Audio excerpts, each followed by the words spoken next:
नमस्कार भावांनो, हिंदी केसरी मैदान या चॅनलवरती तुमचं सर्वांचं स्वागत आहे.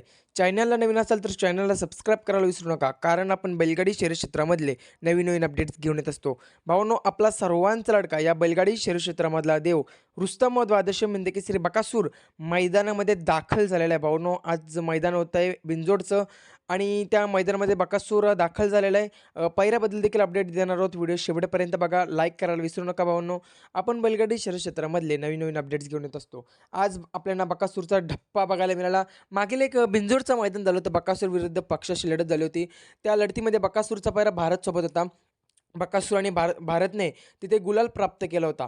तर भावांनो, आज देखील आपला बकासूर बिनजोड गाजवण्यासाठी सज्ज झालेला आहे. एका नव्या पायऱ्यामध्ये आपल्याला दिसेल अशी अपडेट आपल्यापर्यंत पोहोचत आहे. नवीन चेहरा असेल बकासूरचा पायरा आणि नवीन चेहऱ्यामध्येच आपला बकासूर पळताना दिसेल. आज भुरकवाडी इथे मैदान होतं आहे खटाव इथे. त्या मैदानामध्ये आपला बकासूर 100% पळताना दिसेल.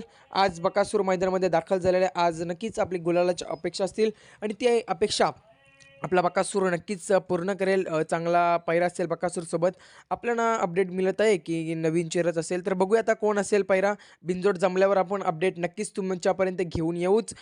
नक्कीच चॅनलला नवीन असाल तर सबस्क्राईब करा. भेटूया पुढच्या व्हिडिओमध्ये. धन्यवाद भावांनो.